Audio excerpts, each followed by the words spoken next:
Right. అసలు షేక్ హసీనా గారి పాలనే దీనికి కారణం అంటారా, లేదంటే రకరకాల ఇతర శక్తులు? రెండు విషయాలండి. షేక్ హసీనా కానీ వాళ్ళ నాన్న ముజీబుర్ రెహమాన్, ఆయన బంగబంధు వ్యవస్థాపకుడు, ఆయన కానీ ఇందిరాగాంధీ లాగా నెహ్రూలాగా వాళ్ళు ప్రగతిశీలంగా ప్రారంభమయ్యారు. సైనిక నియంతృత్వాన్ని వ్యతిరేకించి దేశాన్ని విముక్తి చేసుకున్నారు.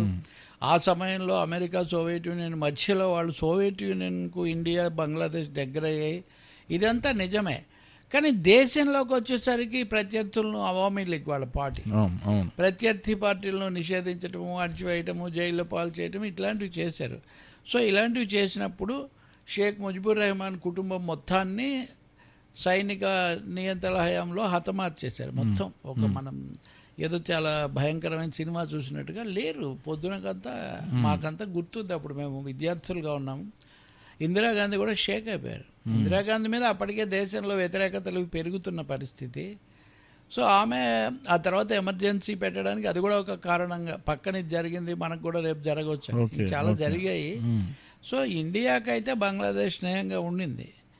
అప్పుడు షేక్ హసీనా ఒకరు విదేశాల్లో ఉన్నారు. ఆమె విదేశాల్లో ఉన్నందువల్ల బతికిపోయారు. కానీ లేకపోతే కుటుంబ సభ్యులు ఉన్న వాళ్ళందరినీ వాళ్ళు చంపేశారు.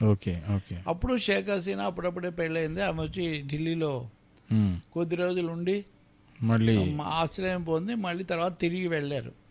ఒక మొదట ఎర్షాద్ అని, జియా ఉర్ రెహమాన్ అని చాలా మంది సైనిక నియంత్రణ తర్వాత అక్కడ ప్రజాస్వామ్యం మళ్ళీ వచ్చి ఈమె అవామీ లీగ్ తరఫున ఈమె, అలాగే జియా ఉర్ రెహమాన్ భార్య ఖలేదా జియా, ఆమె కూడా భర్త చనిపోయాక బంగ్లా నేషనల్ పార్టీ బిఎన్పి, ఇది జియా ఉండగానే పెట్టారు ఈ బంగ్లా బిఎన్పి అంటే, ఇది అవామీ లీగ్. సో ఈ రెండు పార్టీల మధ్య రాజకీయం నడిచింది. ఆమె కొన్నాళ్ళు ప్రధానిగా ఉన్నారు. ఎక్కువ కాలం హసీనా ఉన్నారు. దానికి ఒక కారణం హసీనా ఇండియాతో స్నేహంగా ఉండటం. బిఎన్పి ఏమో కొంచెం ఇస్లామిక్ శక్తులకు దగ్గరగా ఉంటుంది. సో ఇది ఇక్కడ నేపథ్యం. ఇక్కడ నరేంద్ర మోదీ వచ్చిన తర్వాత బంగ్లాదేశ్ మరింత సన్నిహితమైంది. ఆమె 1-2 సార్లు వచ్చారు. పైగా మనము గుర్తుపెట్టుకోవాలి కదా, వెస్ట్ బెంగాల్, ఈస్ట్ బెంగాల్. ఈస్ట్ బెంగాలే బంగ్లాదేశ్. సో రెండు దేశాల జాతీయ గీతం రవీంద్రనాథ్ ఠాగూరే రాశాడు. బెంగాలీయే అక్కడ ఎక్కువ భాగం మాట్లాడతారు. దాంట్లో ఈ జాతులు, మతాల సమస్య కూడా ఉంటుంది. వీటన్నిటి మధ్యలో నెట్టుకుంటూ వచ్చింది. దుర్భర దారిద్ర్యం నుంచి, సైనిక నియంతృత్వం నుంచి బంగ్లాదేశ్ కొంత ప్రజాస్వామ్యం వైపు నడిచింది. చైనా కూడా మొదట్లో వ్యతిరేకమే, తర్వాత దగ్గర అయ్యారు. కానీ అప్పుడు చైనాకు పాకిస్తాన్కు స్నేహం చాలా ఎక్కువ ఉండేది. చైనాకు సోవియట్ కూడా వైరుధ్యాలు ఉండేవి. సో ఈ కారణాల వల్ల బంగ్లాదేశ్ ఏర్పడినప్పటి పరిస్థితి వేరు, ఈ దశల వారి వేరు. 15 ఏళ్ళు షేక్ హసీనా అవిచ్ఛిన్నంగా పాలించడం అంటే ఏ పాలకుడికైనా ఇప్పుడు. కానీ ఏమైంది, పెద్ద గుణపాఠం ఏంటంటే జనవరిలో ఎన్నికైన ప్రధానమంత్రి ఆగస్టులో పారిపోవాల్సి వచ్చింది. అంటే ఇప్పుడు 3/4 సీట్లు ఆమెకు, ఎన్నికలే సరిగ్గా లేవని ఆరోపణలు. కాబట్టి వ్యవస్థలు ఎవరైనా అంతా మాదే, ఇంకా చెలామని, ఇంక ఎదురు లేదనుకుంటే పొరపాటు అని ఇప్పుడు అర్థమవుతుంది.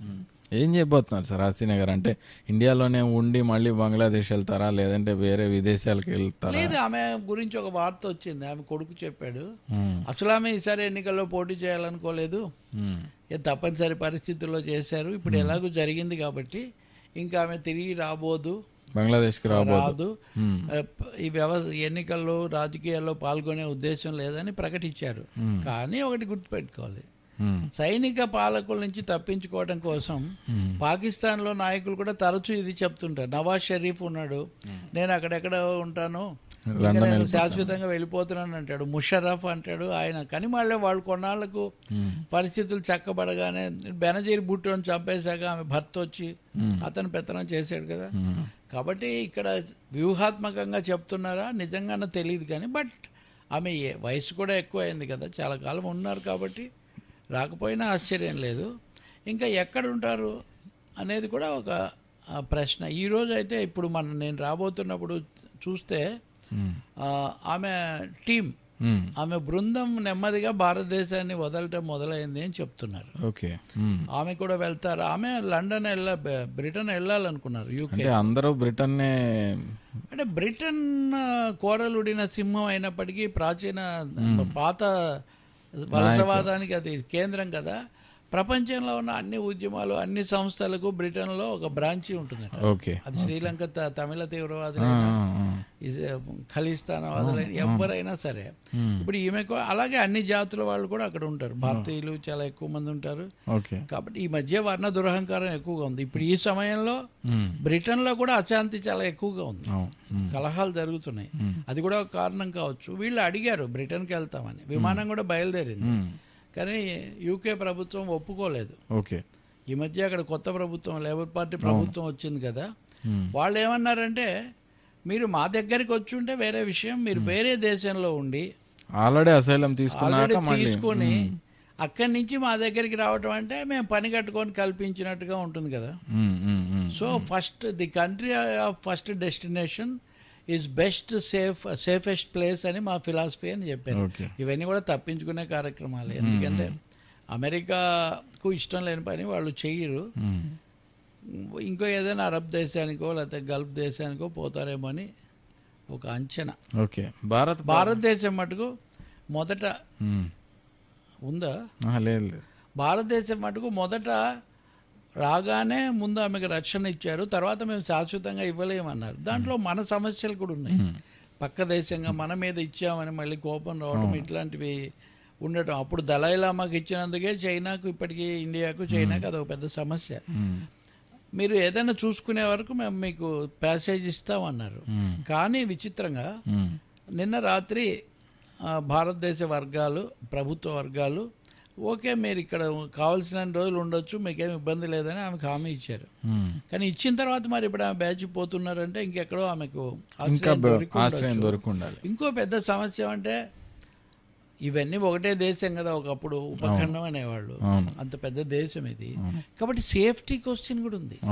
They can very easily reach New Delhi ఏదో రూపంలో. అందువల్ల సేఫ్టీ రీచ్ ఎక్కడ దూరంగా రహస్యంగా ఉండాలని కూడా ఆమె అనుకోవచ్చు. పైగా వీళ్ళంతా చనిపోయారు కదా పాపం, పాకిస్తాన్ బంగ్లాదేశ్ నాయకులు చాలా మంది. మోడీ ఒక సందేశం ఇచ్చారు, దాన్ని ఎలా చూడాలి? మొట్టమొదటిదే భారతదేశం విదేశీ సంబంధాలు ఇరుగు పొరుగు దేశాల్లో కొంతవరకు పరిపక్వత ప్రదర్శిస్తుంది. హడావుడి నీజర్క్ అంటే ఇప్పుడు బంగ్లాదేశ్ పరిణామాల మీద ఇంతవరకు మనం అధికారికంగా ఏం స్పందించలేదు. ఇదే మొదటి స్పందన.